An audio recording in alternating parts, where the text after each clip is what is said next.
Let's begin the fourth chapter. गुण। वैशेषिक दर्शन ने भाव पदार्थों में गुण को दूसरा स्थान दिया है। जो हमारा षड पदार्थ का वो सीक्वेंस था, द्रव्य गुण कर्म सामान्य विशेष संभाव, उसमें सेकंड नंबर पे गुण आता है। गुण द्रव्य में आश्रित रहता है। द्रव्य और गुण दोनों ही परस्पर आधार अधेय भाव में रहते हैं, मतलब ये एक दूसरे के अंदर ही रहते हैं, दोनों सेपरेटली नहीं रह सकते। द्रव्य आधार है और गुण आध्य। आधार मतलब जिसमें रहता है और आध्य मतलब जो रहता है। गुण को द्रव्य का निष्क्रिय रूप कहा जा सकता है, कर्म को द्रव्य का सक्रिय रूप कहा जा सकता है। कर्म जो है वो मतलब एक्टिविटी वाली जो वो होती है स्टेज, उसको कहा जाता है, और गुण जो है उसका निष्क्रिय रूप है जिसकी वजह से वो एक्टिविटी हो रही है। ठीक है। चरक संहिता में षट पदार्थों में गुण का तृतीय स्थान है। गुण की व्युत्पत्ति गुण आमंत्रेण, इस धातु से गुण शब्द की उत्पत्ति हुई है। गुण की निरुक्ति, जिसके कारण लोक या लोकगत लोग द्रव्य की ओर आकर्षित होते हैं उससे गुण कहते हैं। किसी की क्वालिटीज़ देख के किसी चीज़ की तरफ आकर्षित हुआ जाता है, जिसके द्वारा लोक द्रव्यों की ओर आकर्षित या आमंत्रण होता है उसे गुण कहते हैं। Again the same thing. गुण के लक्षण क्या हैं अब?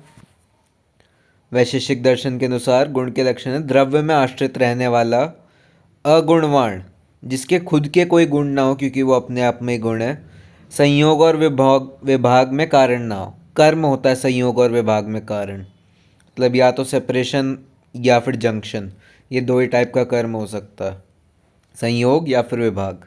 वो कारण ना हो, वो कर्म के लिए है, गुण के लिए नहीं है।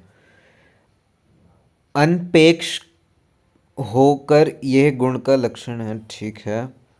द्रवाश्रय द्रव, गुण का स्वतंत्र अस्तित्व नहीं है, ये सदा द्रव में आश्रित रहता है। किसी चीज़ के अंदर ही गुण रहता है, ऐसे पड़ा हुआ के गुण थोड़ी मिल जाता है कि हाँ ये भारी है। वो किसी चीज़ के बारे में बताया जा रहा होगा कि हाँ ये चेयर भारी है। अगुणवान, गुण का अपना कोई गुण नहीं होता। गुण स्वयं जो है गुण रहित है। ये द्रव्य और गुण में अंतर है। ठीक है। गुण जो है वो अपने आप में कोई गुण नहीं रखता, वो खुद क्योंकि एक प्रॉपर्टी है। गुण ना तो गुण में होता है ना ही कर्म में, गुण केवल द्रव्य में पाया जाता है। ठीक है। और ये जो गुण और कर्म है ये दोनों द्रव्य के अंदर ही आते हैं, इनका अपना एग्जिस्टेंस नहीं है। संयोग विभाग कारणम, गुण संयोग और विभाग में अनपेक्ष कारण नहीं होता, परंतु कर्म संयोग और विभाग का कारण होता है। हाँ ये तो जैसे कि अगले अध्याय में कहा जाएगा, इसका अगला वाला जो चैप्टर है वो कर्म के बारे में है। चरक संहिता के अनुसार जो समवायी किसी आश्रय का आश्रय या किसी आधार का अध्यय हो, निश्चेष्ट चेष्टा रहित हो, जब वो खुद अपने आप में कॉन्शियस ना हो और कारण हो, उसे गुण कहते हैं। ठीक है। समवायी वही हो गया जो किसी द्रव्य में आश्रित रहता है समवायी संबंध से।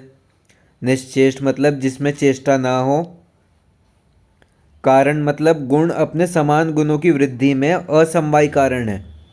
गुण की वजह से ही सारा होता है ये वृद्धि या फिर क्षय, कि जैसे कोई चीज़ है उसका भारीपन या तो बढ़ेगा या फिर कम होगा। वो अपने आप में कैसे बढ़ रहा है, उसका आकार है, वो भी एक गुण है। ये ऐसी चीज़ है। प्रशस्त पाद के अनुसार गुणत्व जाति वाले को गुण कहते हैं। ठीक है। जो द्रव्य में आश्रित है, गुण रहित होता है और कार्यहीन होता है उसे गुण कहते हैं, जो हमने पढ़ा। सवैश्विक के रसवैश्विक के अनुसार, ठीक है, इसमें भी यही सेम चीज़ है। साक्षात कारण नहीं है, कर्म रहित है, अपने कार्य में समवायी कारण से रहता है, उसके लक्षण विश्व नहीं है। कि ये इंग्लिश में भी वही दिया हुआ है। अब गुण का वर्गीकरण क्या क्या है? वैशेषिक दर्शन में 17 गुणों का वर्णन है। ये रहे रस, रूप, रस, गंध, स्पर्श, संख्या, परिमाण, पृथक्त्व, संयोग, विभाग, परत्व, अपरत्व, बुद्धि, सुख, दुख, इच्छा, द्वेष और प्रयत्न। प्रशस्पाद भाष्य वैशेषिक दर्शन के ऊपर भाष्य है, उसके ऊपर 24 है। न्याय दर्शन में भी 24 है। ठीक है। अब हमें जिस पे मेन ध्यान देना है वो चरक संहिता के अनुसार इसमें टोटल 41 माने गए हैं और उसके 4 क्लासिफिकेशन है। एक होते हैं सार्थ गुण, गुरुवादी गुण, और ये आध्यात्मिक गुण और पर आदि गुण। सार्थ गुण जो हैं वो 5 हैं, गुरु आदि गुण 20 हैं, बुद्धि ये आध्यात्मिक गुण 6 हैं और पर आदि गुण 10 हैं। ये इन सब के नाम दिए हुए हैं, ये याद करने हैं, इनमें आगे आगे एक्सप्लेनेशन भी है इन सबका। ठीक है, ये टेबल है। अधिभौतिक मतलब जो है फिजिकली मैनिफेस्टेड। आध्यात्मिक जो हमारे अंदर के गुण हैं वो 6 हैं, बाकी के जितने हैं वो अधिभौतिक हैं। सबसे पहले सार्थ गुण से शुरू करते हैं। ये संख्या में हमारे कितने हैं? 5। शब्द, स्पर्श, रूप, रस, गंध। ठीक है, इसको हम वैशेषिक दर्शन, ये वैशेषिक गुण, विशेष गुण, इंद्रिय गुण, स्वाभाविक गुण और अर्थ गुण कहते हैं। इसके प्राय हैं ये। सार्थ गुणों के नाम क्या क्या हैं? शब्द, स्पर्श, रूप, रस, गंध। सबसे पहला हमारा गुण इसमें से शब्द। जिस गुण को श्रोतो इंद्री से जाना जाए उसे शब्द कहते हैं। ठीक है, शब्द गुण केवल आकाश महाभूत में होता है। ओके, शब्द के दो भेद हैं, एक ध्वन्यात्मक और एक है ये वर्णात्मक।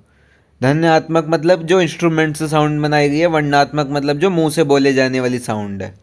ठीक है, यहाँ पे इनका वही दिया हुआ एग्जाम्पल, ये इंस्ट्रूमेंट से सारे और ये मुंह से बोले जाने वाली संस्कृत आदि भाषा के शब्द। अब शब्द सार्थ गुण का चिकित्सीय महत्व क्या है? रोगी एवं रोग परीक्षा में शब्द गुण का महत्व है। ऑफ कोर्स, बात करके ही हम किसी ये रोगी के बारे में जान सकते हैं। जो रोगी परीक्षण दिया गया हमारा, ये दर्शनम, स्पर्शनम, प्रश्नम, उसमें प्रश्न वाला पूरा उस पर आधारित है। वात वातोदर की परीक्षा मतलब ये चेस्ट पैल्पिटेशन वाली जो मूवमेंट्स होती हैं ना, हम जैसे टैप करके देखते हैं कि यहाँ पे कोई फ्लूइड की साउंड तो नहीं आ रही, वो भी शब्द गुण के ऊपर ही आधारित है। आटोप की परीक्षा में भी शब्द गुण की आधारित है। गुड़ गुड़ की आवाज़ जो नहीं आती पेट में, उसके ऊपर भी शब्द गुण ही है क्योंकि आवाज़ से। योग रत्नाकर में अष्टविध परीक्षा के अंतर्गत भी शब्द परीक्षा का उल्लेख है। ये मेथड्स ऑफ डायग्नोसिस में बताया गया योग रत्नाकर के अंदर। ये इंग्लिश में वही बता दिया, स्टेथोस्कोप आ गया, अल्ट्रासाउंड हो गया, इसमें भी साउंड आ गई, वो शब्द गुण है। प्रीकशन एग्जामिनेशन, वही जो टैप करके देखते हैं, method of tapping on surface to determine underlying structure, वो इसका एग्जाम्पल भी दिया हुआ है यहाँ पे।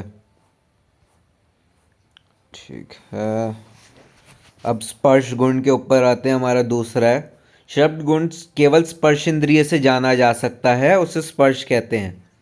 इसके 3 भेद हैं, शीत स्पर्श, उष्ण स्पर्श और अनुष्ण शीत स्पर्श।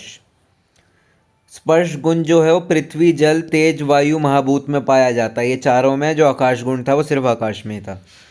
जल महाभूत का शीत स्पर्श होता है, तेज महाभूत का उष्ण स्पर्श होता है, पृथ्वी और वायु महाभूत का अनुष्ण शीत स्पर्श होता है। मतलब ये बैलेंस्ड होता है, वो दोनों में से कोई एक बहुत ज़्यादा नहीं है। जैसे जल का तो वही था कि शीत स्पर्श है, तेज का भी उष्णता से ही वो था पूरा। मतलब चिकित्सीय महत्व क्या क्या है इसका? रोग एवं रोगी परीक्षा में स्पर्श गुण, वही दर्शनम, प्रश्नम, स्पर्शनम, ये टच करके भी हम पता लगा सकते हैं रोगी को क्या क्या है। जलोदर में परीक्षा, जलोदर अर्थात उदर पर स्पर्श करने पर जल से भरे हुए माशक के समान उदर में शोभ का ज्ञान होता है, ऐसा कहा गया है। मतलब टच करके जो हम एग्जामिनेशन कर सकते हैं पेशेंट की, निदान स्पर्श गुण के आधार पर किया जाता है। ठीक है, ज्वर की परीक्षा, बुखार में भी हम यही देखते हैं कि यहाँ टच करके गर्म है नहीं है। योग रत्नाकर की अष्टविध परीक्षा के अंतर्गत भी स्पर्श परीक्षा का उल्लेख किया गया। नाड़ी परीक्षा भी स्पर्श पर ही आधारित है। जो नाड़ी देखी जाती है आयुर्वेद में वो भी स्पर्श गुण के ऊपर ही है। पैल्पिटेशन एग्जामिनेशन इसमें फिर से आ गया। के नाउ थर्ड सार्थ गुण, रूप। जिस गुण को केवल चक्षु इंद्रिय से जाना जा सकता है उसे रूप कहते हैं। इसके 7 भेद हैं, शुक्ल, नील, पीत, रक्त, हरित, ये कपिश और चित्र। ये पृथ्वी, जल और तेज महाभूत में पाया जाता है। ये वायु में हमें वो नहीं दिखता रूप। पृथ्वी महाभूत में 7 रूप होते हैं। जल महाभूत का आभासवार शुक्ल रूप होता है। तेज महाभूत का भास्वर शुक्ल रूप होता है। ठीक है, ये 7 टाइप ऑफ रूप हैं। चिकित्सीय महत्व क्या है इसका? रोग एवं रोगी परीक्षा में भी रूप का वही होता है, दर्शनम, मतलब देख के जो पता चलता है हमें रोगी को। कामला के लक्षणों में हरिद्रा तक नाक अर्थात त्वचा और मुख का वर्ण हरिद्रा के समान येलो हो जाता है, जो पीलिया जिसे कहते हैं। और भेक वर्ण अर्थात वृषकालीन मेंढक के शरीर के वर्ण के सामान्य हो जाता है कि ये भी कोई बीमारी है। इनकी परीक्षा रूप गुण की सहायता से ही होती है। योग रत्नाकर की अश्वत्थ परीक्षा के अंतर्गत दृक् और आकृत की परीक्षा के रूप में आधारित है। ये भी देखना और आकृति देखना मतलब शेप देखना इसके अंदर आता है। ठीक है, ये इंग्लिश में वही सेम चीज़ लिखी है। अब रस, जिस गुण को केवल रस इंद्री माने जीभ से जाना जा सकता है उसे रस कहते हैं। रस के 6 भेद होते हैं: मधुर, अम्ल, लवण, खटु, तिक्त, कषाय। रस गुण पृथ्वी और जल महाभूत में पाया जाता है। ठीक है, पृथ्वी महाभूत में 6 रस होते हैं, जल में केवल मधुर रस होता है। आधुनिक विज्ञान 5 रसों को मानता है: sweet, sour, salty, bitter and umami. ठीक है, ये हमारे 6 रस आ गए आयुर्वेद के, जिन्हें हम पढ़ते आ रहे हैं बहुत टाइम से। अब चिकित्सीय महत्व क्या है इसका? रोग एवं रोगी परीक्षा में रस गुण का महत्व। प्रमेह के लक्षणों में अर्थात शरीर या मूत्र पर बहरे की या चींटियां का चलना कहा गया है। शरीर या मूत्र के रस के कारण ही चींटियां आदि आकर्षित होती हैं। इस प्रकार प्रमेह व्याधि का निदान रस गुण के आधार पर किया जाता है। जो हमारा डायबिटीज़ है उसमें हम ये देखते हैं, अगर कोई डायबिटिक पेशेंट कहीं पे यूरिन करे और उसके यूरिन के ऊपर चींटियां आ रही हैं, मतलब वहाँ पे उसकी यूरिन में शुगर है, प्रोसेस नहीं हो पाई। ये उसकी पुरानी परीक्षा के बारे में बताया गया है यहाँ पे। उसमें वो चींटियों को मधुर रस दिखता है, मिठास, इसकी वजह से उसकी परीक्षा यहाँ पे बताई हुई है। योग रत्नाकर में अश्वत्थ परीक्षा के अंतर्गत जीवा परीक्षा में जीवा के साम निरामता के साथ साथ उसकी रस ज्ञाता की भी परीक्षण होता है। योग रत्नाकर में भी ये बताया हुआ है, पहले टंग जो चेक करते हैं डॉक्टर्स वगैरह, और उसके बाद टेस्ट कैसा आ रहा है पेशेंट को, वो भी एक रोग की परीक्षा में हो सकता है। जैसे कोविड की टाइम नहीं था कि टेस्ट आना बंद हो गया तो सब डर जाते थे कि okay may be this is sine for Covid. अब गंध हमारा 5वां सार्थ गुण, जिस गुण को घ्राणेन्द्रिय से जाना जा सकता है, मतलब नाक से जाना जा सकता है। इसके भी 2 भेद हैं: सुरगंध मतलब जो अच्छी गंध है, ये सुरभि और असुरभि, सुगंध और दुर्गंध, ये 2 हैं। गण गुण, ये गंध गुण केवल पृथ्वी महाभूत में पाया जाता है। इसके बस 2 ही टाइप हैं। ओके, अब इसका अप्लाइड एस्पेक्ट क्या है? रोग एवं रोगी की परीक्षा में गंध गुण की भी महत्व है। रक्त पित्त के लक्षणों में अर्थात मुंह से लोह, रक्त, मछली और आम रस की गंध के समान गंध निकलती है, ऐसा लक्षण कहा गया है। इस प्रकार रक्त पित्त व्याधि का निदान गंध गुण के आधार पर ही किया जा सकता है। तो स्मेल से भी हमें बहुत सारी बीमारियों का पता चलता है। जैसे अगर किसी को कोई ये मेद से रिलेटेड इशू है तो उसके पसीने में बहुत गंदी स्मेल आती है। इससे हम प्रकृति का भी पता लगा सकते हैं। जैसे वात वालों का जो वो है स्मेल वो कम आती है, पित्त से बहुत ज़्यादा आती है। आचार्य सुश्रुत ने वर्ण गंध का उल्लेख किया है। ठीक है, द्रव एवं धातु परीक्षा में कपून गंधी, गोमूत्र गंधी आदि शब्दों का वर्णन है। मतलब हाँ, ये जो द्रव की हम परीक्षा करते हैं कि कोई चीज़ कैसी है, उसमें भी हम स्मेल का महत्व रखते हैं। स्मेल ना आना भी बहुत सारी बीमारियों का सिम्टम होता है। अब गुरु आदि गुण, ये हमारे 7 गुण पूरे हो गए, गुरु आदि गुण हो गए। इसके क्या क्या प्राय हैं? शारीर गुण, शारीरिक गुण, सामान्य गुण, कर्मण्य गुण, द्वंद्व गुण, क्योंकि ये ऐसे पेयर्स में चलते हैं। गुरु, लघु, शीत, उष्ण, विंशित गुण मतलब 20 गुण, चिकित्सीय गुण क्योंकि इसके ऊपर ही बहुत सारी चिकित्सा आधारित है, और द्रव्य गुण मनुष्य के शरीर में भी रहते हैं। इसके कारण शारीरिक दोष, धातु एवं मलों की क्षय, वृद्धि और स्थिति इन्हीं द्रव्यों के सेवन से होती है। अब इसके नाम क्या क्या हैं ये 20 याद कर लेना। इसके ये 2 श्लोक भी हैं। ये अष्टांग वाला तो अष्टांग में भी इम्पोर्टेंट ही है, ये वाला अभी चरक में मेरे को पता नहीं कहाँ है। अच्छा, 25वें चैप्टर में, इसलिए नहीं पढ़ा। ठीक है, इसके ये हमारे जो 10 द्वंद्व हैं: गुरु, लघु, मंद, तीक्ष्ण। गुरु मतलब हैवी, लघु मतलब लाइट, मंद मतलब डल, तीक्ष्ण मतलब शार्प, शीत मतलब ठंडा, उष्ण मतलब गर्म, स्निग्ध मतलब ये मॉइस्चर वाला, रूक्ष मतलब ड्राई, श्लक्षण मतलब क्लियर, खर मतलब रफ मतलब स्मूथ और रफ, सांद्र मतलब हल्का सा सॉलिड और द्रव मतलब लिक्विड। मृदु मतलब सॉफ्ट, कठिन मतलब हार्ड। स्थिर मतलब स्टेबल, चल मतलब एक्टिव। सूक्ष्म मतलब छोटा, स्थूल मतलब बड़ा। विशुद्ध मतलब ये होता है क्लियर, और ये क्या कहते हैं इसे, एक सेकेंड। विशुद्ध का मतलब होता है क्लियर, स्मूथ। पिच्छल का मतलब होता है स्लो और स्लगिश। ठीक है, अब इन 20 के 20 का पूरा वर्णन है। सबसे पहला हमारा गुरु, जो हैवीनेस के लिए रिस्पॉन्सिबल है and takes time for digestion. ठीक है, ये शरीर में ब्रहण मतलब पोषण का कर्म करता है। ठीक है, भारी करता है शरीर को, मतलब पोषण ही कर रहा होगा। शक्ति होती है, उसे गुरुगण कहते हैं। महाभूत कौन कौन से हैं इसके अंदर? पृथ्वी और जल, यही दोनों भारी वाले महाभूत बताए गए हैं। इसके अब गुण कर्म क्या क्या हैं? साध साधकृत मतलब फेंटनेस उत्पन्न करता है, अवसाद, आलस उत्पन्न कर देता है। उपक्लेदक मतलब शरीर को वो कर देता है, उपक्लेदित, शीत बना देता है उसके ऊपर लेयर सी। बालकृत शरीर को बल प्रदान करता है। तर्पण मतलब वो करता है, लाइक लुब्रिकेशन टाइप ही। ब्रहण मतलब पोषण करता है। क्या वाथर मतलब वात का शमन करता है। वात के अंदर हमारे कौन से महाभूत थे? आकाश और वायु। इसके अपोजिट महाभूत इसके अंदर है जल और पृथ्वी। कफ को बढ़ाता है, कफ में भी जल पृथ्वी थे, इसमें भी जल पृथ्वी है। चिरपाकी देर से पचने वाला, भारी है तो देर से ही बचेगा। अब इसका चिकित्सीय महत्व महत्व किस चीज़ में? अपतर्पण व्याधियों में गुरु गुणत्वक द्रव्यों की चिकित्सा होती है। अपतर्पण मतलब जिसमें वो वेट लॉस हो रखा हो। अपतर्पण मतलब जिसमें वेट लॉस हो रखा हो, कुपोषण टाइप। ठीक है, शरीर के बल को बढ़ाने हेतु इसका प्रयोग होता है। अत्यग्नि की अवस्था में, अब हैवी है तो उस पर अगर लाइट खाना डालेंगे वो तो एकदम से पच जाएगा, लेकिन हैवी खाना डालेंगे तो उसे पचने में टाइम लगेगा और वो अग्नि को भी कम करेगा। अब वर्जित कहाँ पे है, मतलब कहाँ पे नहीं लेना है। संतर्पण जन्य व्याधि है, मतलब जिसके अंदर वेट बढ़ा हुआ है, ओवर वेट वगैरह। और अग्निमंद की अवस्था में, अगर अग्नि वैसी वीक है उसके ऊपर आप भारी खाना डालोगे वो पचेगा ही नहीं।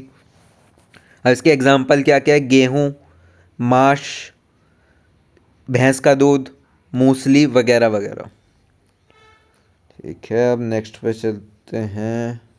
अच्छा, और भी एग्जांपल हैं यहाँ पे, मतलब जितने भी स्टार्ची फूड है, जितने भी ये शुगर केन से बने हुए खाने हैं। शीर विकारी मतलब दूध से बने हुए। तिल, उड़द, मांस, ये सब गुरु होता है। अब लघु इसका अपोजिट, जो शरीर में लघुता या हल्कापन उत्पन्न करे। यहाँ पे भी रिस्पॉन्सिबल फॉर लाइटनेस लिखा हुआ है। महाभूत की प्रधानता कौन सी है इसमें? वायु और अग्नि। गुण कर्म क्या है इसके? लेखन मतलब शरीर को क्रश करने वाला, जो स्क्रैपिंग की प्रक्रिया होती है उसमें ये लघु चीज़ें दी जाती हैं। रोपण मतलब वर्ण का रोपण करने वाला, अग्नि है तो वो वर्ण के लिए अच्छा होगा ही। पथ्य लघुगुण परम पथ्य है, मतलब जो प्रेफरेबल होता है पथ्य। हितकारी। कफ धन कफ का शमन करता है, एज इसके अंदर कफ से अपोजिट गुण है वात और अग्नि। शीघ्रपाकी शीघ्रता से पचन होने वाला, लाइट है तो आराम से पचेगा। चिकित्सीय महत्व क्या है इसका? संतर्पण व्याधियों में, मतलब वेट बढ़ा हुआ होगा तो लाइट खाना देना चाहिए, वरना उससे उल्टा और वेट बढ़ सकता है अगर हैवी देंगे तो। बढ़े हुए धातुओं को कम करने के लिए लघु गुणयुक्त द्रव्यों का प्रयोग होता है। तो धातुएं बढ़ी हुई हैं, कम हो जाएंगी, अग्नि से पच जाएंगी, वायु से हल्कापन आएगा। मंद अग्नि की अवस्था में लघु द्रव। अग्नि अगर आपकी वीक है तो लाइट खाना ही बचा पाओगे। वर्जित कहाँ पे है? अपतर्पण व्याधियों में, मतलब कुपोषण के टाइम नहीं देना है अगर कोई माल नरिश्ड हो। अत्य अग्नि की अवस्था में, अब वैसी अग्नि तेज है उस पर लाइट खाना डालोगे वो पची जाएगा आराम से, फिर वो उल्टा हार्म करेगा। उदाहरण क्या क्या है इसके? शाली चावल मतलब जो 60 दिन में पकने वाले होते हैं। मूंग की दाल। तक्र मतलब छाछ। किपंजल पक्षी मांस आदि, ये मतलब बर्ड्स वगैरह का मांस। क्या नेक्स्ट कहाँ है हमारा? इसके और एग्जांपल दिए हुए हैं यहाँ पे। शीत ठंडा जो होता है, जिस गुण के कारण शरीर में स्तंभन कार्य उत्पन्न हो। उस गुण को शीत गुण कहते हैं, स्तंभन, ब्लॉकेज एक तरीके से। शीत गुणयुक्त द्रव्यों में जल महाभूत की प्रधानता होती है, ओके, क्योंकि ये जल का स्पर्श शीत होता है। इसके अब गुणकर्म क्या क्या हैं?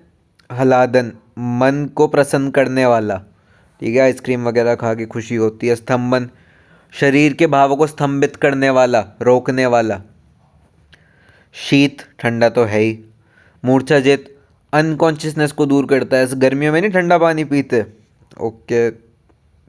ये त्रिठजित मतलब प्यास को दूर करता है, ओके, मेक सेंस।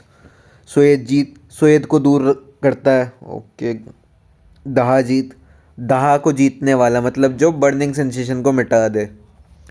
क्या ऑब्वियस ही बातें हैं ये सब। तो इसका चिकित्सीय महत्व क्या है? उष्णता जन्य व्याधियों में, मतलब जिसको अगर शरीर में गर्मी हो गई तो ठंडा सामान ही देंगे ऑफ कोर्स।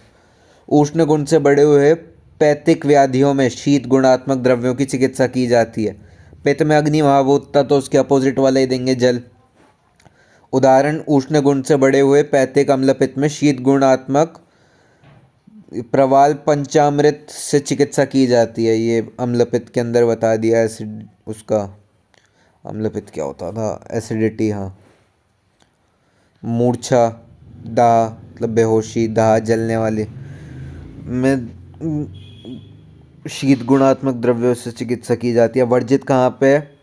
शीत जन्य व्याधि। अब किसी को ठंड लगी हुई उसको ठंडी चीज़ें थोड़ी देंगे। मंदाग्नि में ये फायर को और कम कर देगा।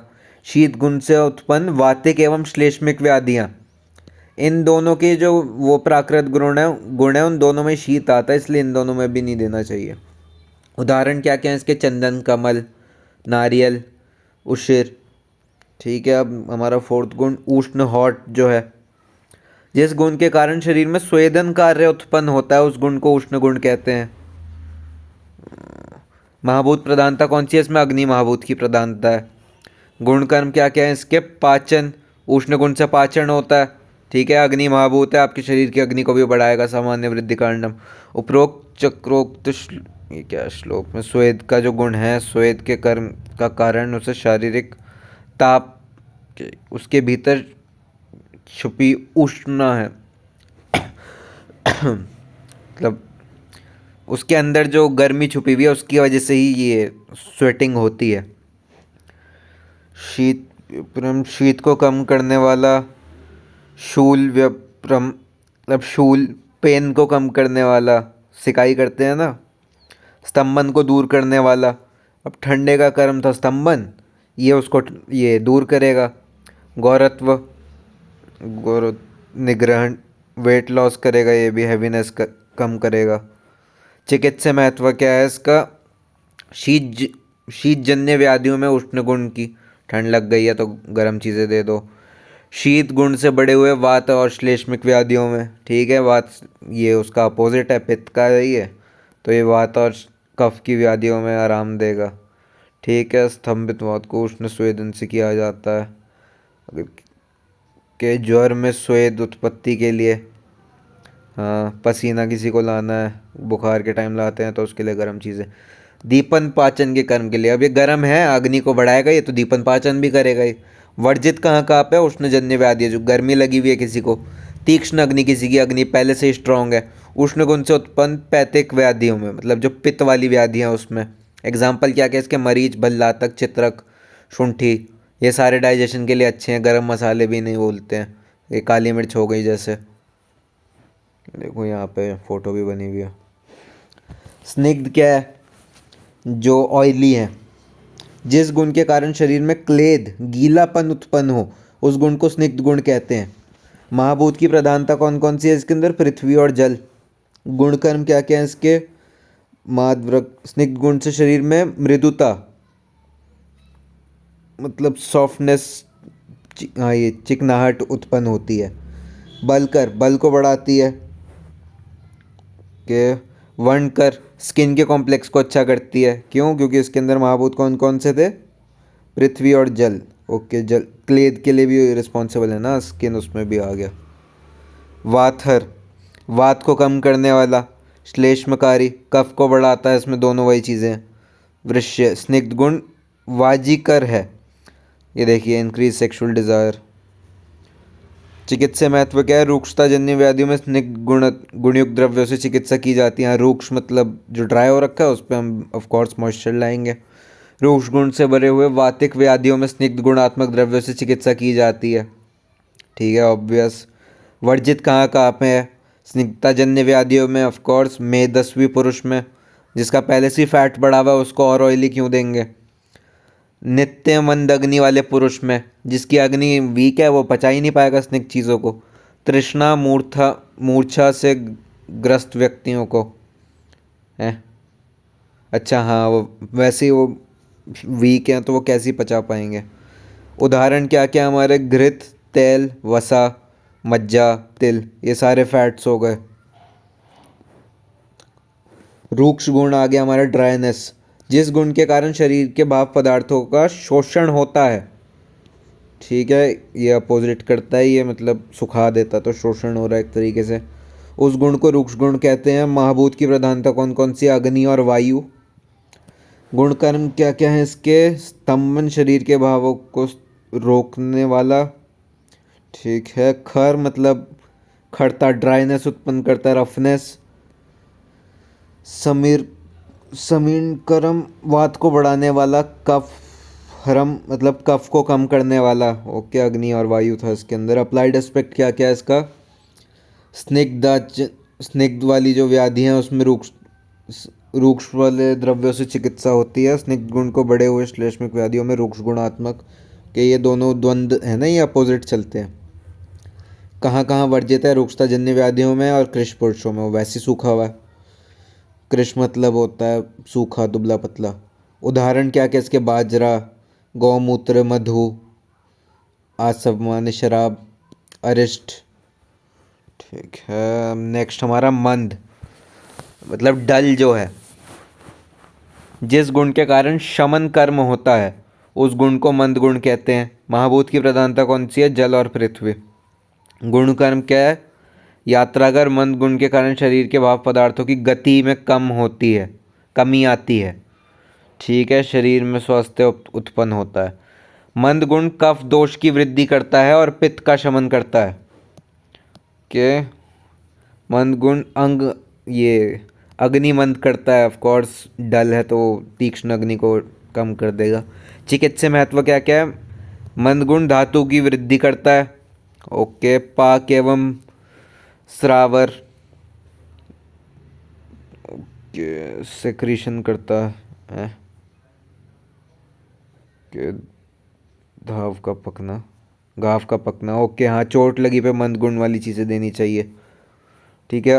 अतिसार की अवस्था में मंद गुणात्मक द्रव्यों का प्रयोग किया जाता है। अतिसार मतलब ये लूज मोशन, उसके अंदर आपको मंद गुण देना है जिससे वो अग्नि कम हो और ज़्यादा मोशंस ना आए। वर्जित कहाँ कहाँ पे? कफ वृद्धि की अवस्था में और मलबंधता में। उसमें वैसी जब हमारा मल वो हो रखा है, बहे जा रहा है, तो तब तो नहीं देना चाहिए ना। ओ, तब देना चाहिए, तब देना चाहिए। अगर कॉन्स्टिपेशन हुई हुई है तब नहीं देना चाहिए। अतिसार में देना है, मलबंधता कॉन्स्टिपेशन में नहीं देना। उदाहरण क्या क्या हैं? वात्स्नाब, अहिफेन, गुडूची आदि। इनकी फ़ोटो भी बनी हुई है। तीक्ष्ण क्या है? शार्प। जिस गुण के कारण शोधन कर्म होता है उस गुण को तीक्ष्ण गुण कहते हैं। ठीक है, जिससे मतलब क्लीन किया जाता है वो तीक्ष्ण है। अग्नि महाभूत की प्रधानता है। इसके गुण कर्म क्या क्या? दाहकर, कॉजेज बर्निंग सेंसेशन, इसके इस शरीर में दाह उत्पन्न करता है। पाक कर, पकाने की क्रिया करता है। श्रावण, ये डिस्चार्ज उत्पन्न करता है। पित्त कर, पित्त को बढ़ाता है ऑफ कोर्स। लेखन, मलों का लेखन करता है मतलब स्क्रैपिंग करता है। कफ वाथर, वात और कफ का शमन करता है। चिकित्सा महत्व क्या क्या है? कफ, वात और धातुओं के क्षय में कारक है। पांडु रोग में तीक्ष्णात्मक द्रव्यों से वमन एवं विरेचन का प्रयोग किया जाता है। पांडु मतलब एनीमिया टाइप होता है, सेम नहीं है बट सिमिलर टू दैट। लेख्य व्याधियों में तीक्ष्ण गुणात्मक द्रव्यों का प्रयोग किया जाता है। ठीक है, जिसमें हमें वो स्क्रैपिंग करवानी हो किसी चीज़ की फिर वेट लॉस वगैरह भी, उसमें भी ये तीक्ष्ण गुण यूज़ होगा। अग्निवर्धक का कार्य करता है। ठीक है, अब वर्जित कहाँ कहाँ पे? पित्त वृद्धि और क्षय की अवस्था में। जब पहली कम हुआ हुआ है और कम थोड़ी करना है। उदाहरण क्या क्या इसके? मरीच, लहसुन, जायफल, पिपली के। स्थिर, स्टेबल, रिटेंशन और इमोबिलिटी के लिए जो वो है रिस्पॉन्सिबल। ठीक है, जिस गुण के कारण धारण कर्म रोकने की क्रिया होती है उस गुण को स्थिर गुण कहते हैं। महाभूत कौन सा है इसमें? पृथ्वी, द हैवीएस्ट वन। गुणधर्म क्या है इसका? स्थिर गुण चल गुण को रोकने वाला होता है। अप्लाइड एस्पेक्ट, वात और मल का स्तंभन करने वाला। धातु और धन प्रकृति की क्या ये नॉर्थ प्रयुक्त किए जाते हैं। हाँ, धातु की वृद्धि कराने के लिए स्थिर यूज होता है। शुक्र स्तंभ के ये रूप में एक सेकंड पानी पी के आऊँ मैं। ठीक है, शुक्र स्तंभ के रूप में भी यूज होता है स्थिर गुण के। उसके आगे हम कहाँ चलते हैं? वर्जित कहाँ कहाँ पे है ये? मलाविष्टम की अवस्था में और स्तंभ की अवस्था में। अब कहीं पे जब दोनों चीज़ें ऑलरेडी रुकी हुई हैं तो उनको और क्यों रोकना?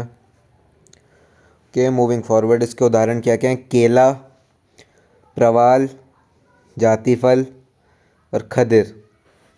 ठीक है। सर, जिस गुण के कारण प्रेरण कर्म उत्पन्न होता है। सर। जल महाभूत की प्रधानता है। सर का मृदु।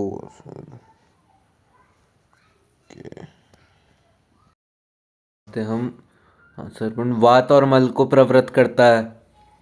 ठीक है, दोनों को नीचे लाता है। अब इसका चिकित्सीय महत्व क्या है? वात अनुलोमक होने से मलाविष्टम एवं उदाव्रत में उपयुक्त है। वात को कम करता है तो मल को भी रोक वही करेगा, नीचे लाएगा। कहाँ वर्जित है? अतिसार, डायरिया में।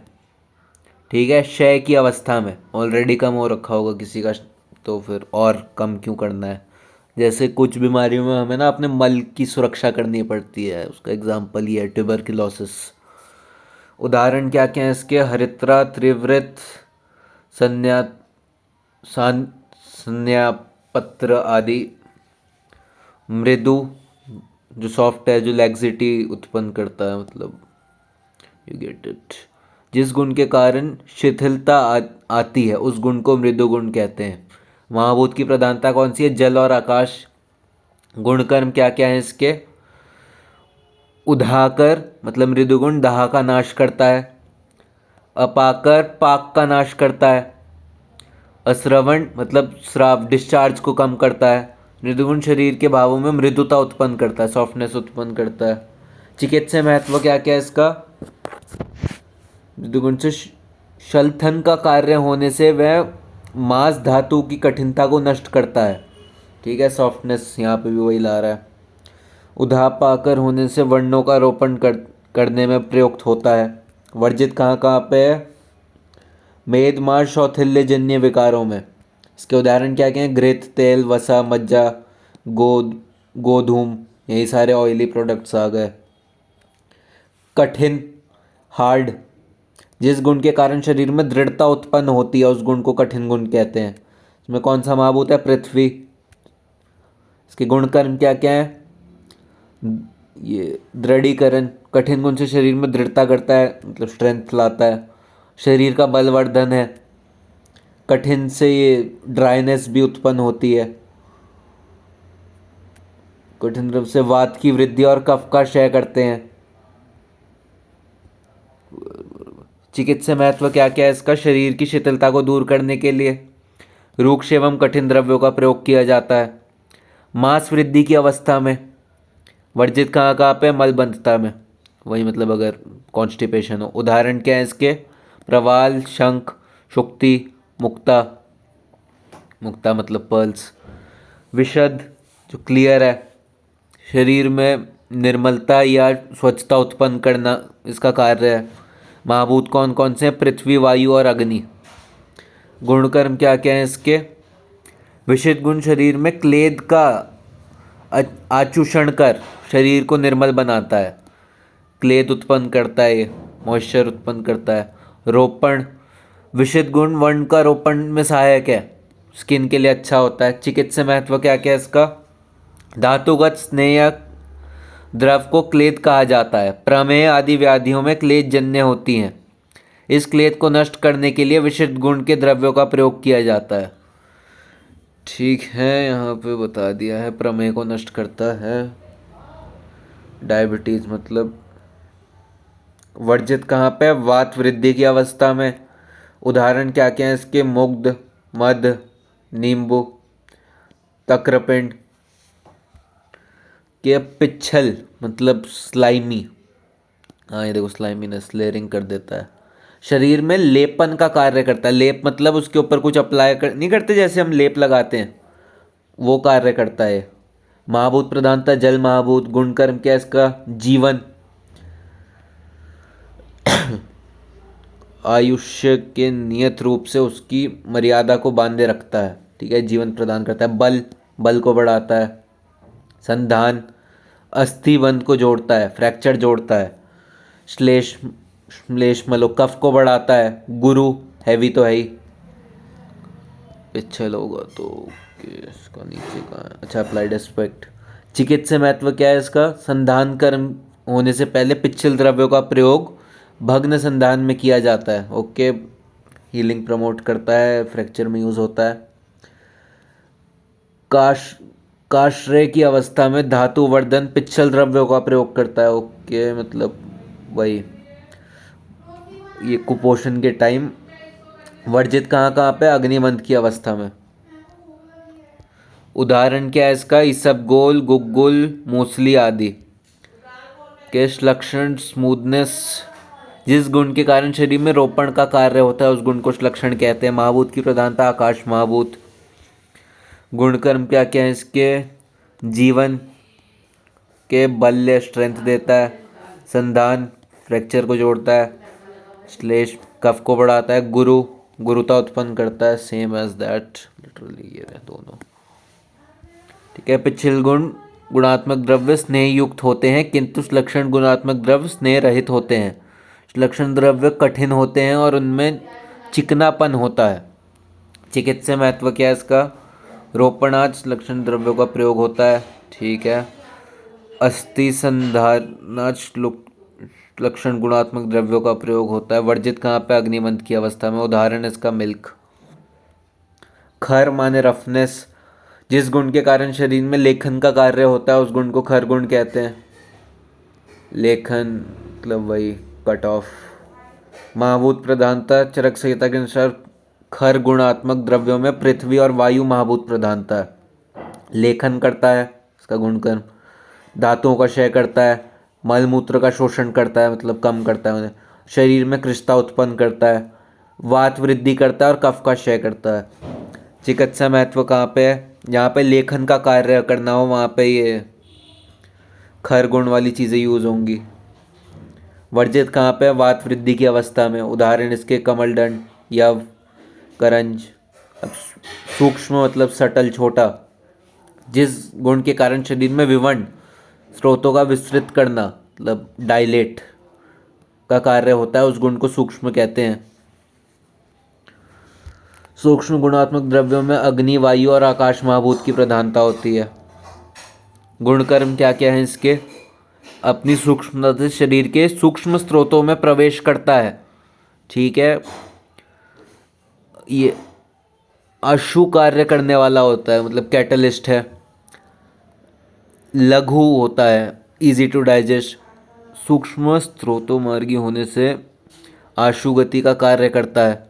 ठीक है, मतलब डायलेट वगैरह कर देता है, जिससे कोई ब्लॉकेज हो तो वो रुक जाती है। उदाहरण क्या है इसके? मध, पारद, लवण, गुग्गुल।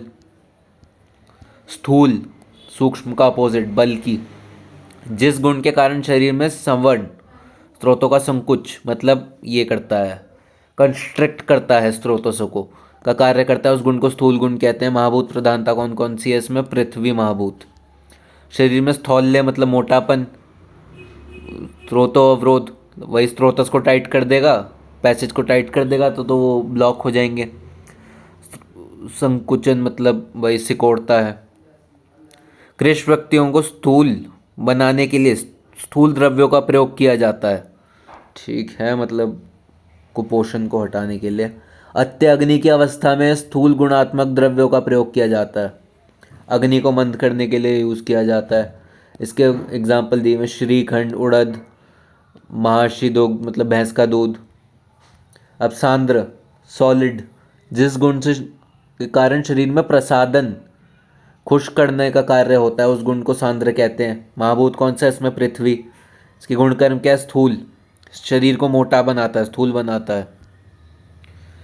बंध कारक, इस गुण के कारण शरीर के अवयवों में बंधन का कार्य होता है, मतलब बॉन्ड्स बनाता है।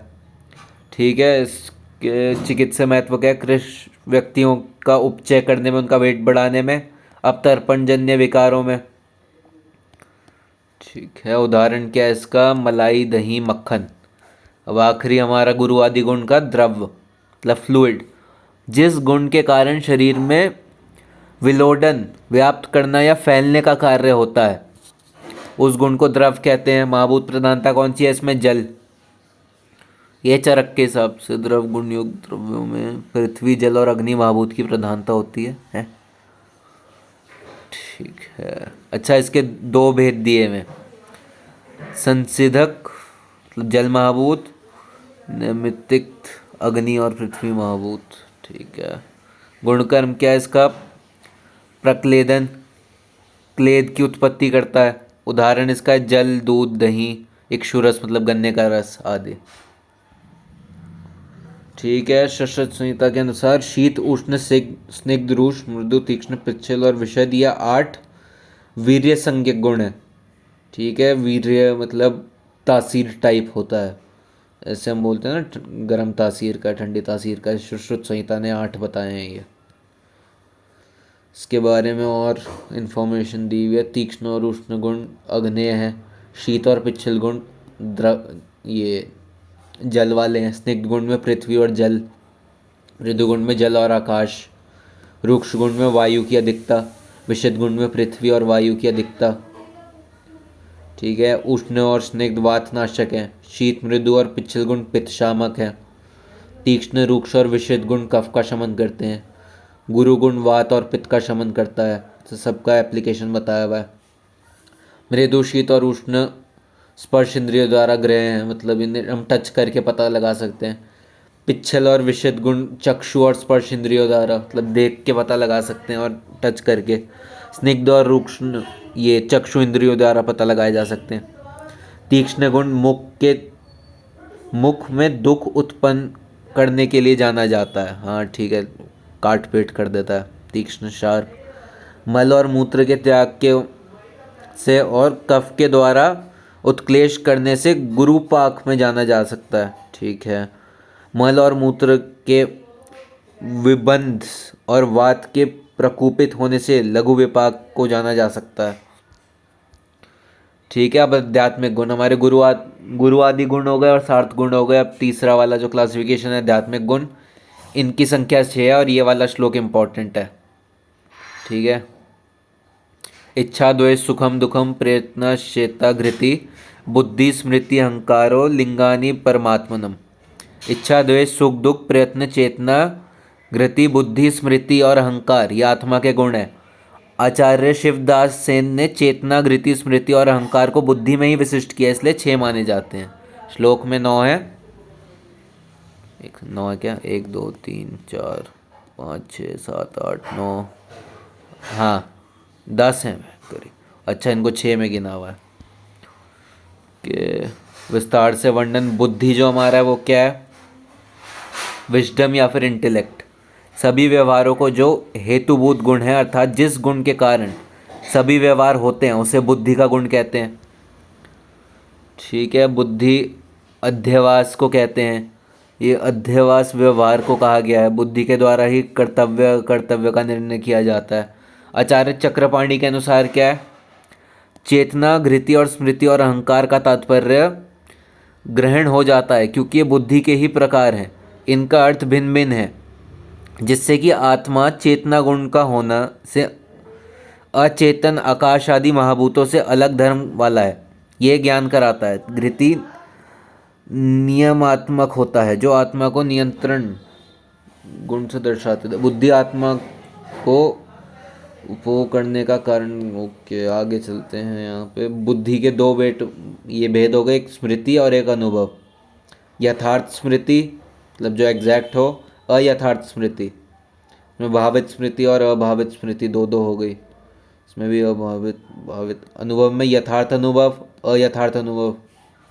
इसमें संशय, विपर्य, तर्क, इन सब की आगे एक्सप्लेनेशन है, वहीं चलते हैं। बुद्धि के दो भेद हैं, एक स्मृति एक अनुभव। स्मृति का मतलब क्या है?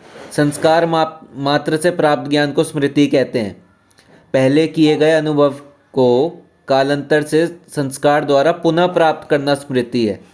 मतलब जो संस्कार से, प्रैक्टिस से हमने प्राप्त किया वह स्मृति है। स्मृति के कारण क्या क्या होते हैं? 8 कारण बताए गए हैं। एक निमित्त, रूप ग्रहण, सादृश्य, विपर्य, सात्वानुबंध, अभ्यास, ज्ञान योग और पुनर्श्रुति। ठीक है, अब यहाँ 8 की एक्सप्लेनेशन है। निमित्त ग्रहणम, कारण को देख के कार्य का स्मरण करना। जैसे हमने देखा कि बादल है तो बारिश आती है, उसके बाद हमने कारण देखा, उससे कार्य हो गया, कार्य का हमें वो हो गया।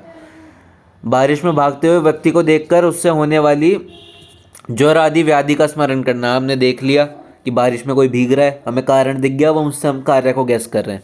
रूप ग्रहणम, आकृति को ग्रहण करके स्मरण करना।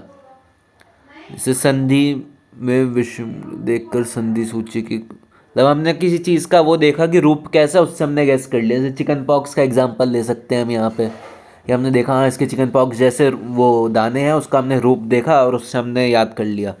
सादृश्यता, समानता को देखकर स्मरण करना। जैसे बहुत सारी चीज़ों में हम देखते हैं कि कंपैरिजन दिया हुआ होता है।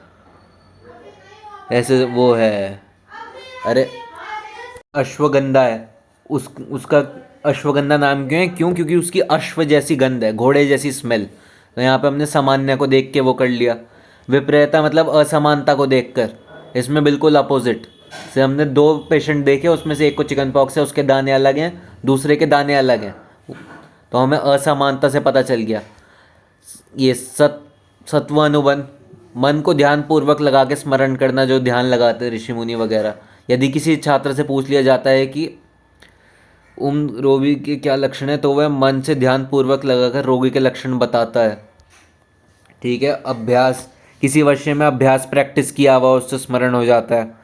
किसी शास्त्र क्रिया को बार बार अभ्यास कर उसके प्रत्येक चरण के कर्म से स्मरण किया जा सकता है। ज्ञान योग मतलब तत्व ज्ञान से ज्ञान योग किसी भी विषय का स्मरण किया जा सकता है। जैसे हमें किसी द्रव के गुरु आदि गुण पता है, अब हम उससे उसका ज्ञान योग लगा के कि हाँ गुरु गुण ये करता है, उसका ये गुण ये करता है, तो हम उससे गैस कर सकते हैं कि क्या होगा आगे। तो तत्व ज्ञान से जो ज्ञान योग हुआ वो भी स्मृति में आ गया। और पुनर्श्रुति, पूर्व में किए गए विषय का पुनः उपलाभ ही संस्कार संपूर्ण विषय को स्मरण कहा जा सकता है। अब अनुभव एक्सपीरियंस हो गया। इसके 2 भेद हैं, यथार्थ अनुभव और अयथार्थ अनुभव। मतलब एग्जैक्ट या फिर नॉट एग्जैक्ट। जो वस्तु जैसी है उसका उसी रूप में ज्ञान करना यथार्थ अनुभव कहलाता है। इससे विपरीत अवस्था में अयथार्थ अनुभव कहलाता है। मतलब डायरेक्ट परसेप्शन और नॉन डायरेक्ट परसेप्शन। इसके 3 भेद हैं, संशय, विपर्य और तर्क। ठीक है। अब नेक्स्ट हमारा जो आध्यात्मिक गुण है सुख। सुख का मतलब क्या है? मन के अनुकूल। सभी जो अनुकूल प्रतीत होता है उसे सुख कहते हैं। आत्मा के अनुकूल संवेदना उत्पन्न करने वाले गुण को सुख। जो आपके हिसाब से हो जाए वो सुख। धर्म के आचरण में जो आत्मा के अनुकूल संवेदना उत्पन्न होती है उसे सुख कहते हैं। ठीक है, आत्मा के अनुकूल। अनुग्रह जिसका लक्षण है उसे सुख कहा जाता है। अनुकूल वेदना को सुख कहते हैं, वही जो मन के हिसाब से हो गई। दुख क्या है? उसका अपोजिट यहाँ पे दिया हुआ है। प्रतिकूल वेदना को दुख कहा जाता है, मतलब जो मन के हिसाब से ना होए। चौथा हमारा है इच्छा। इच्छा काम, किसी चीज़ की कामना करना, किसी चीज़ को चाहना। प्राप्त करने की भावना को इच्छा कहते हैं। ठीक है। अब द्वेष मतलब नेगेटिव फीलिंग, ये हेट टाइप एक तरीके से, जिसके कारण मनुष्य को प्रज्वलन का भाव उत्पन्न होता है, उसे द्वेष कहते हैं। अप्रीति मतलब हेट को द्वेष कहा जाता है। प्रयत्न मतलब एफर्ट, कार्य प्रारंभ करने की चेष्टा प्रयत्न कहलाती है। ठीक है। अब इसमें दो भेद आते हैं इसके, एक जीवन पूर्वक प्रयत्न और एक इच्छादेश पूर्वक प्रयत्न। एक तो जो ये हम नॉन वॉलेंटरी रिएक्शन आ गए हमारे, जिससे जिंदा रह पा रहे हैं, और इच्छाद्वेष मतलब जो लग्जरी है, सर्वाइवल और luxury, the choice we make. जीवन पूर्वक में सांस श्वास वगैरह आ गया। ठीक है। सत्व संपादन होने वाला प्रयत्न जो जीवन के लिए अनिवार्य है, जैसे निद्रावस्था में हमारी श्वास प्रश्वास की क्रिया चलती रहती है। और इच्छा द्वेष पूर्वक जो हम अपने मन से करते हैं, अपने या दूसरे के हित के लिए जो चेष्टा की जाती है, उसे इच्छा पूर्वक प्रयत्न कहते हैं। ठीक है। अब परादि गुण, हमारे 4 टाइप कवर हो गए, अब आखिरी वाला आ गया परादि गुण। ये 10 होते हैं संख्या में। ठीक है। इसके प्राय ये दिए हुए हैं: पर, अपर, युक्ति, संख्या, संयोग, विभाग, पृथक्त्व, परिमाण, संस्कार और अभ्यास। ठीक है। अब फर्स्ट सेकंड जो है वो एक साथ चलते हैं, पर और अपर, सुपीरियर और इन्फीरियर। पर का अर्थ प्रधान या श्रेष्ठ है, अपर का अर्थ है अप्रधान या कनिष्ठ। जो बेस्ट है वो पर हो गया, and not best, not ideal, अपर। पर गुण अपरत्व का कारण है। परत्व 2 प्रकार के होते हैं, दिक्कृति और कालकृति। दिक्कृति का विचार इस प्रकार किया जा सकता है: दूर स्थित वस्तु में परत्व का ज्ञान होता है और समीप स्थित वस्तु में अपरत्व का ज्ञान होता है। इस तरह कालकृत में बड़े हुए परत्व का ज्ञान होता है और छोटे से अपरत्व का ज्ञान होता है। ठीक है। चिकित्सा महत्व क्या है इसमें? जो भी हमें बेस्ट ड्रग होता है, फिर जो बेस्ट ट्रीटमेंट होता है वही देना होता है, इसलिए उसमें पूरा पर अपर का ही ज्ञान है। ये परत्व का प्रयोग देश काल व्यय मान पाक वीर्य रस आदि में किया जाता है। उदाहरण: जांगल देश पर है, अनुपदेश अपर, विसर्ग काल पर है, आदान काल अपर, तरुण व्यय है पर है, और वृद्धावस्था अपर। ठीक है। यहाँ पे बता दिए सुपीरियर इन्फीरियर कौन सा है, इसके और एग्जांपल्स दिए हुए हैं यहाँ पे। अब तीसरा हमारा परादि गुण युक्ति मतलब लॉजिकल रीजनिंग। युक्ति का अर्थ है योजना। ठीक है। दोष आदि का विचार कर जो औषधि की सम्यक कल्पना की जाती है उसे योजना कहते हैं। अपना दिमाग लगाना युक्ति है। ठीक है। इसका चिकित्सा में बहुत महत्व दिया गया है। व्याधि के विविध पहलुओं, हेतु, लक्षण आदि को देखकर ही संप्राप्ति की युक्ति लगाई जा सकती है। वही ह्यूमन इंटेलेक्ट। चिकित्सा में किस द्रव्य की उपयोग करना चाहिए, इसकी युक्ति देश काल बल अग्नि प्रकृति आदि को देखकर होती है। Logic building. संख्या मतलब नंबर। ठीक है। गणित को संख्या कहते हैं। इसके यहाँ पे बताए हुए हैं कौन कौन से वो होते हैं। चिकित्सा महत्व क्या है? व्याधि के विविध प्रकार को संप्राप्ति भेदों में संख्या संप्राप्ति की भी अपना महत्व है। उदाहरण: कास के 5 भेद, श्वास के 5 भेद, प्रमेय के 20 भेद। ठीक है। संयोग मतलब 2 चीज़ों का मिलना। द्रव का आपस में मिलना संयोग है। ये संयोग 3 प्रकार का होता है: द्वंद्व कर्मज, सर्वकर्मज और एक कर्मज। ये तीनों संयोग अनित्य हैं। संयोग अनित्य होता है, इटर्नल नहीं है। द्वंद्व कर्मज मतलब यूनियन ऑफ 2 मूविंग थिंग्स, वह संयोग जिसमें 2 द्रव्य आपस में मिलते हैं और दोनों क्रियाशाल है। 2 भेड़ आपस में लड़ते हैं तब उनका संयोग द्वंद्व कर्मज संयोग होता है। ठीक है। अब सर्वकर्मज, union of more than 2 moving things, जिसमें 2 से अधिक द्रव्य आपस में मिलते हैं। एक ये भांड मतलब बर्तन में माश में, ये क्या है, माश के 2, हाँ मतलब किसी बर्तन में आप दाल वगैरह डालोगे, बहुत सारी एक साथ मिलती है। महाभूत का संयोग को द्रव से निर्मित। एक कर्मज मतलब एक मूविंग और एक स्टेशनरी, वह संयोग जिसमें एक क्रियाशाल द्रव्य अन्य क्रियाहीन द्रव्य से मिलता है। स्थिर वृक्ष पर कौवा आकर बैठता है। जो हमारा वृक्ष है वो तो स्टेबल है, कौवा जो है वो क्रियाशाल है। ठीक है। इसके 3 भेद हो गए। के 3 भेद हैं: अंत्य कर्मज, अभ्य कर्मज और संयोग कर्मज। इसमें अंत्यकर्मज और अभ्यकर्मज क्रमांश एक कर्मज और द्वंद्व कर्मज संयोग से मिले रहते हैं। संयोगज संयोग में सर्वप्रथम दो वस्तुओं का संयोग होता है, इसके पश्चात इस संयोग में तीसरी वस्तु का भी संयोग होता है। तर्क संग्रह के अनुसार क्या है, संयुक्त व्यवहार ये मिले हुए हैं, ऐसा व्यवहार का हेतु को संयोग कहा जाता है। ठीक है। चिकित्सा महत्व क्या है, दोष दूषों के संयोग से ज्ञान ही व्याधि की संप्राप्ति का ज्ञान होता है। ठीक है। प्रकृति सम संयोग विकृति विषम संयोग के ज्ञान से द्रव्यों के कर्मकृता का वो होता है। विभाग इसका अपोजिट हो गया, जिसमें दो चीज़ें अलग हो रही हैं। वस्तुओं को अलग अलग करना विभाग कहलाता है, वस्तु को एक एक करके विभिन्न करना विभाग कहलाता है। संयोग का विरोध गुण विभाग है। ठीक है। इसके भी यही सेम 3 टाइप्स हैं कि ठीक है। दोष दूषों का वियोग चिकित्सा महत्व, दोष दूषों का वियोगी ज्ञान चिकित्सा सफलता। ठीक है। अगर ये दोनों अलग हो गए तो चिकित्सा होगी। औषधि की पूर्व मात्रा देने के स्थान को इस समय उसकी विभिन्न मात्राओं में दिया जाता है। पृथक्त्व मतलब डिफरेंट होना, इसका क्या है, क्या ये व्यक्तित्व विश्लेषण दर्शाने वाला मतलब इंडिविजुअलाइजेशन दिखाने वाला वो पृथक्त्व गुण होता है। पृथक में कोई संयोग नहीं होता, इसमें केवल लक्षणों में भिन्नता होती है। ये पृथक्त्व और विभाग में भेद है। ठीक है। ये द्रव पट लक्षण वाला है, ये घट से भिन्न है। इस तरह की वृद्धि जिस गुण के कारण होती है उसे पृथक्त्व कहते हैं। जो दोनों में डिफरेंस दिखाता है वो है पृथक्त्व। इसके 3 भेद हैं, असंयोग, वैलक्षण्य और अनेकता। मतलब असंयोग मतलब नो यूनियन इम्पॉसिबल, जिन दो वस्तुओं का कभी संयोग हो ही नहीं सकता उसे असंयोग पृथक्त्व कहते हैं। ये मेरू पर्वत और हिमालय पर्वत का पृथक्त्व मतलब ये 2 पर्वत अलग अलग हैं। त्वचा विकार से अस्थि विकार का परत्व ये पृथक्त्व, कभी ये दोनों भी अलग अलग ही हैं। डिफरेंशिएट और कौन सा ये वैशल्यषण परत्व मतलब differentiation is due to characteristics. ठीक है। ये तो बिल्कुल ही अलग अलग चीज़ें हो गई। अब यहाँ पे जो है ये वो हो गया ब्रीड टाइप। ठीक है। वातिज द्रव्य जिनमें लक्षणों की असमानता होती है उसे ये पृथक्त्व का विश्लेषण कहते हैं। जैसे ये हो गया हमारा ये माशी वरा आदि का परत्व, ये जैसे भैंस और वरा मतलब सुअर आदि, ये अलग अलग स्पीशीज हो गई। पामा की द्विदु का परत्व ये क्या होता है, छोड़ो छोड़ो। अनेकता रूप परत्व differentiation between the substances falling under the same category. हाँ ये हो गया ब्रीड वाला।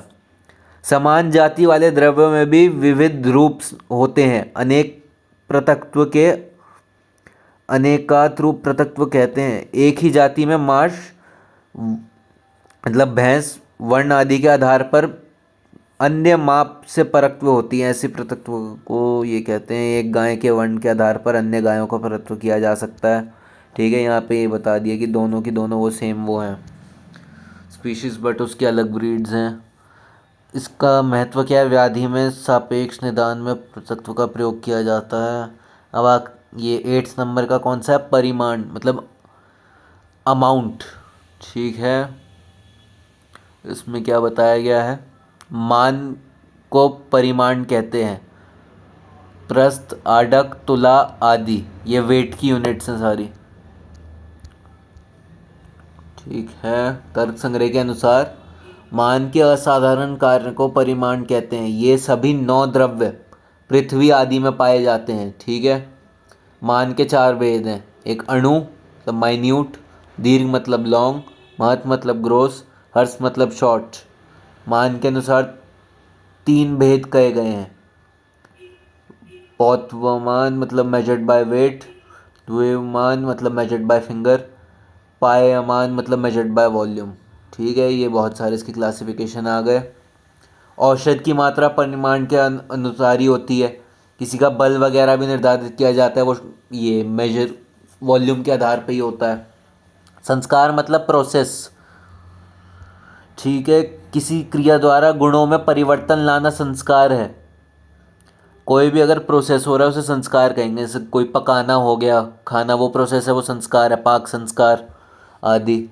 जल, अग्नि संयोग, शौच, मंथन, देश, काल, वासना और भावना आदि के काल के बीत जाने से ही ये विशिष्ट पात्र में रखने से ये गुण परिवर्तन होना, मतलब किसी भी चीज़ पे कोई प्रोसेस किया जाता है वो संस्कार है। ठीक है, इसके 3 भेद हैं। एक है वेग, स्पीड, भावना मतलब इम्प्रेशन, और तीसरा क्या है, ये स्थिति स्थापिकता मतलब इलास्टिसिटी। द्रव्य में किसी कारण विशेष के द्वारा जो गति निर्माण की जाती है उसे वेग कहते हैं।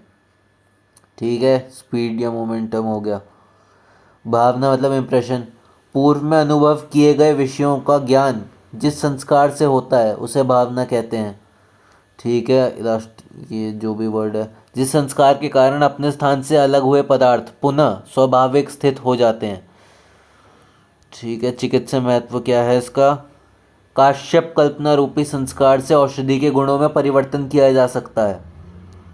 ओके, द्रव की कार्यकारिता को बढ़ाने के लिए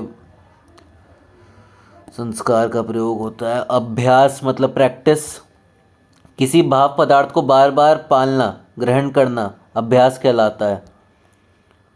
ठीक है, चिकित्सा महत्व क्या है इसका, पथ्य अपथ्य निर्धारण करने के लिए अभ्यास गुण का प्रयोग किया जाता है। व्याधि के अभ्यस्त हेतु का परिवर्जन कर पथ्य का निर्धारण किया जाता है। अब डायरेक्ट कॉज देख के उसका डायरेक्ट वो पथ्य बताते हैं। ठीक है, ये उसमें आ गया आखिरी पार्ट हमारा, principle and example in which contemporary science which will enhance understanding of गुना। मतलब सामान्य जो हमारी साइंस है उसमें हम गुण को कैसे समझ सकते हैं। विभिन्न विद्वानों के और अनेक अनुसाधनों ने अतीत में विभिन्न गुणों की अधिक कारण को समझने की कोशिश की है। आचार्य हेमाद्रि ने अपनी टीका आयुर्वेद रसायन में गुरुवादी गुणों को स्पष्ट व्याख्या की है, जो इस अध्याय में भी वर्णित है। गुणों को दार्शनिक एवं आयुर्वेद की दृष्टि से जानने के पश्चात समानकालीन विज्ञान के दृष्टि से भी इन्हें जानने की कोशिश की जा सकती है, लेकिन इस प्रयास में गुण के सिद्धांत का मूल अर्थ बाधित ना हो, इसका भी ध्यान रखना चाहिए। ठीक है, 60 गुण को अब हम एक्चुअल में कैसे समझ सकते हैं, मतलब मॉडर्न साइंस से कोरिलेट करके। गुण की एक व्याख्या इस प्रकार है, जिस कारण लोग द्रव्य की ओर आकर्षित होते हैं उसे गुण कहते हैं। द्रव्य के भौतिक गुण फिजिकल प्रॉपर्टीज देखने योग्य एवं मापने योग्य होते हैं। इन गुणों को हम हमारी 5 इंद्रियों से जान सकते हैं। इन गुणों के साथ 60 गुण मतलब यही हमारी 5 सेंसेस से जो जाने जा सकते हैं वो हो गए। गुरुवादी गुण, ये शरीर से संबंधित होने से इन्हें शारीरिक गुण भी कहा जाता है। ठीक है, ये भी हमारे मॉडर्न साइंस से कोरिलेट किए जा सकते हैं, ये वाला पूरा पढ़ लेना। आध्यात्मिक गुण, आत्मा से संबंधित गुणों को आध्यात्मिक गुण कहते हैं। ठीक है, ये पूरी साइकोलॉजी इसके ऊपर बेस हो गई, आध्यात्मिक। ये हमारी पूरी जो साइंस है, केमिस्ट्री वगैरह, वो इस पे आ गई, गुरुवादी गुण। ठीक है, के आत्मा के वही सारी साइकोलॉजी। परादि गुण, जितनी भी हमारी लॉजिकल रीजनिंग है उसकी सारी टर्म्स हो गई है। Okay, that is the chapter. ये आखिरी वाला पार्ट पढ़ लेना। Bye bye.